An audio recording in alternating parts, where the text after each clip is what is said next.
Assalamualaikum warahmatullahi wabarakatuh. Oke, jadi untuk hari ini adalah pertemuan kedua, dan mohon maaf mungkin saya via video singkat dulu ya, karena ini juga lagi bulan puasa, saya mengucapkan, selamat menunaikan ibadah puasa. Mohon maaf lahir dan batin, semoga semuanya lancar di bulan Ramadan ini ya, termasuk kegiatan pembelajaran kita, terus termasuk kegiatan-kegiatan, yang mau kita amalkan, kegiatan baik yang mau kita amalkan di bulan ini ya, amin. Semoga kita selalu mendapatkan berkah dan rahmat dari Allah Subhanahu wa taala. Oke, jadi ini materi pertemuan kedua dan tidak banyak ya, jadi hanya sangat singkat karena ini masih masuk ke pengenalan tentang teknologi pengolahan limbah ya. Tapi kita belum ke teknologinya, kita masih melihat ke limbahnya dulu. Nah, jadi untuk, mata kuliah ini, kita akan fokus di limbah agroindustri ya khususnya, mungkin tapi tidak menutup kemungkinan kita akan membahas limbah selain agroindustri. Nah, di sini adalah, materi dasar yang akan kita pelajari di semester ini, ada tentang dasar teknologi limbah yang insya Allah akan kita bahas di hari ini ya. Kemudian ada karakteristik limbah yang kita bahas minggu depan, teknologi pengolahan limbah cair, ini nanti akan memerlukan beberapa pertemuan ya, karena teknologi pengolahan limbah cair itu banyak ya, banyak banget, salah satunya ada secara fisik, ada secara fisika, ada juga secara kimia ya. Kemudian untuk teknologi pengolahan limbah padat, dan yang terakhir yaitu teknologi pengolahan limbah gas. Oke, nah kemudian untuk hari ini sendiri kita fokus ke dasar teknologi limbah.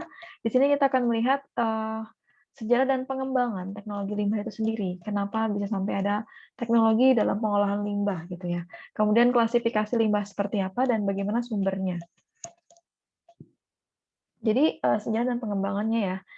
Jadi, gini, semakin maju ya, semakin maju zaman kita tahu semakin modern gitu maksudnya, semakin banyak limbah yang dihasilkan. Nah, kalau dulu, mereka hanya berpendapat bahwa limbah ini cukup dikumpulkan di suatu daerah ya, kalau kita kenal di sini namanya landfill ya. Kalau di sini kita bisa tahu di gunung sampah ya, gunung sampah yang di arah Suryanata lurus sana. Nah, itu namanya salah satu landfill yang ada di Samarinda ya.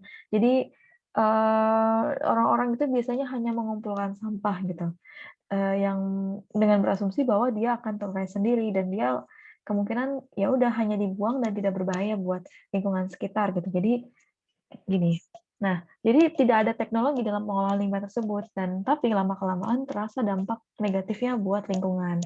Salah satunya yang paling nyata itu adalah baunya, aroma yang sangat tidak sedap, kemudian tercemarnya beberapa sumber, kehidupan seperti air, udara tadi kembali ya, udara, air, dan lain sebagainya, yang mengakibatkan, mereka pada berpikir untuk menciptakan bagaimana sih supaya adanya teknologi dalam pengolahan limbah ini. Jadi, limbah ini tidak hanya menumpuk saja, tapi ada proses pengolahannya agar dia pun tidak mencemari lingkungan gitu ya, dan jumlahnya bisa dikurangin semaksimal mungkin. Nah, di sini udah muncul nih 3 prinsip dalam menangani dan mengolah limbah ya. Jadi 3 prinsip utama itu ada reduce, ada reuse, dan juga ada recycling. Jadi ketiga hal ini, adalah prinsip dasar dalam menangani dan juga mengolah limbah. Kemudian nanti bisa dicari, untuk reduce, reuse, dan recycling ini, kira-kira masing-masing ini perbedaannya apa ya, antara reduce dengan reuse, kemudian reuse dengan recycling, ataupun recycling dengan reduce.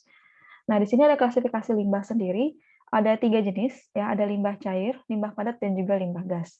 Nah, untuk limbah cair itu ada 2 jenis, limbah cair domestik. Domestik di sini maksudnya adalah limbah, dari kegiatan rumah tangga ya, yang dari kegiatan, sehari-hari. Kemudian limbah cair industri ini pastinya dari kegiatan industri sendiri. Dan kalau limbah padat ini banyak sekali klasifikasinya, ada limbah pertanian, kemudian ada pertambangan dan penggalian, kemudian ada limbah industri kayu dan kertas, limbah konstruksi dan pembongkaran, dan lain sebagainya. Nanti bisa dilihat di slide ini. Jadi nanti untuk jenis limbah ini akan kita bahas satu per satu di pertemuan selanjutnya ya. Jadi karena ini sangat banyak ya, makanya nanti tadi ada pembahasan per masing-masing klasifikasi. Ada limbah cairnya sendiri yang mungkin nanti makan beberapa pertemuan, limbah padat juga beberapa pertemuan, dan juga limbah gas. Oke, nah ini ada beberapa contoh sumber dari limbah itu sendiri. Ada limbah domestik, limbah komersial, ya, ada dari limbah pembakaran. Jadi meskipun beberapa kayak limbah yang sudah kita bakar, ternyata juga masih ada limbahnya gitu, yang harus dikelola dengan baik. Kemudian ada juga limbah dari hewan ternak dan limbah biomedis dan lain sebagainya. Ini adalah 11 sumber limbah yang nanti bisa dipelajari sendiri. Di sini saya tidak akan menjelaskan secara deskripsi ya, cuma nanti akan saya kasih buku untuk dibaca, buku rekomendasi yang bisa dibaca. Nah, di sini ada bonus buat kalian ya, ada 2 pertanyaan, silahkan nanti dijawab dan itu dikumpulkan via Google Classroom.